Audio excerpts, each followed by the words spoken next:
Hey, it's Tony Brueski, and this is our week in review over the weekend, taking a look back at some of the most compelling conversations and stories that we've covered for you of the last week. Brand new episodes back Monday morning, bright and early, 5 a.m. here on the podcast. You're listening to the Hidden Killers podcast with Tony Brueski, featuring former federal prosecutor and president of West Coast Trial Lawyers, Nima Rahmani.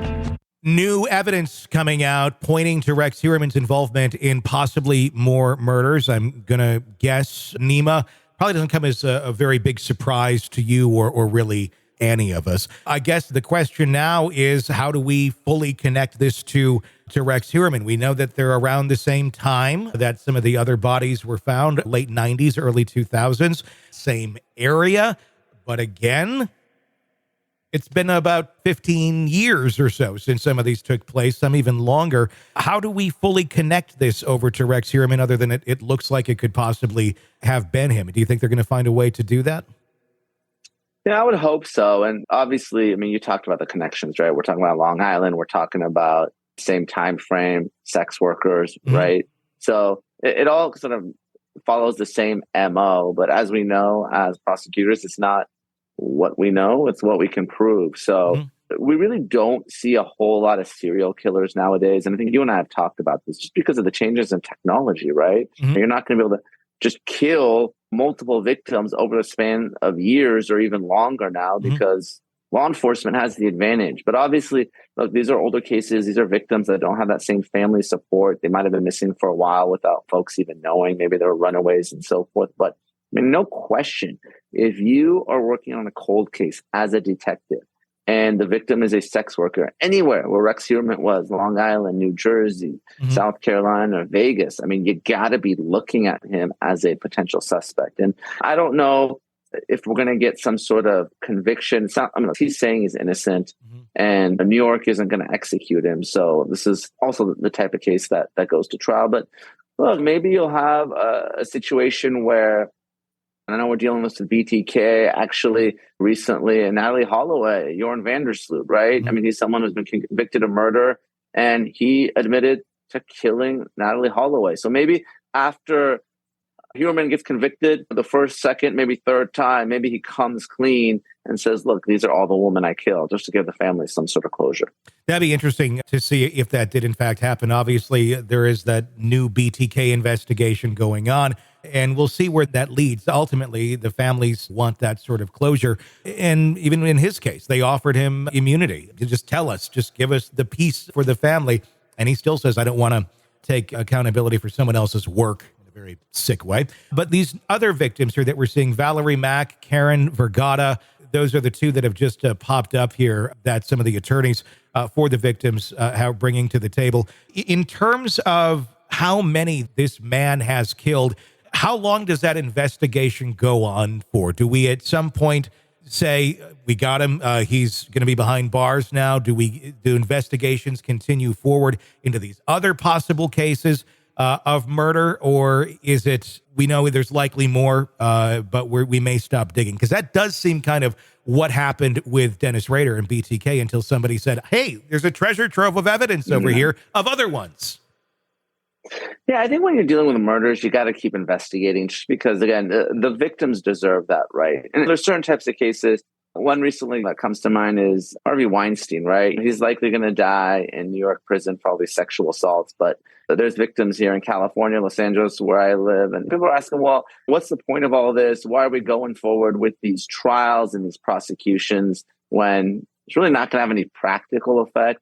But I think when you're dealing with rape, when you're dealing with murder, these are the types of cases that you got to keep digging because, again, the victims, the family members, they do deserve justice in a way that might not be necessary if you're talking about other types of crimes. We're learning, and I'm literally going to be reading this here for the first time as we're talking because the press conference just took place on this. One of the witnesses said that they went to Heuermann's house for a sex party in February 1996 with her boyfriend, who was a cop. Heuermann's wife, Asa Elrup, was at the house when they arrived. The witness said in an affidavit, the witness said that Vergata went downstairs and that Heuermann and her boyfriend vanished for a while. During that time, she spoke with Elrup, who said that Heuermann had brought her from her country and that everything she had, he had given to her. The affidavit states Elrup also allegedly told the witness that she was afraid of Rex. This is reporting from the Daily Beast.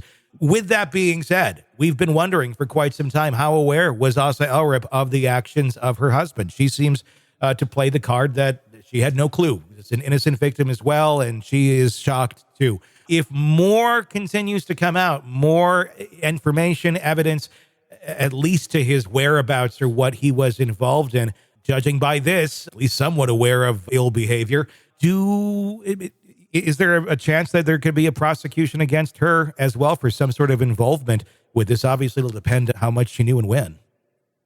Yeah, I think that's a very real possibility. You and I have talked about this over the show for months now. And here's someone that at a minimum has been pretty insensitive and tone deaf to the victims, and caring about her house and telling reporters to stay away. By the way, I love the Daily Beast. They do some really good reporting there. But I mean, here's someone that, to the extent that she wasn't out of town when some of this stuff happened or helped cover it up, she can, no question, be considered as an accessory after the fact to these murders, right? So she probably should lawyer up, and she probably should take a very different tone. I mean, here's someone that if I were her and if I have any information, I would throw my ex-husband under the bus as quickly as possible, try to cooperate and get some type of deal. Because among prosecutors, I'm taking a very close look at her.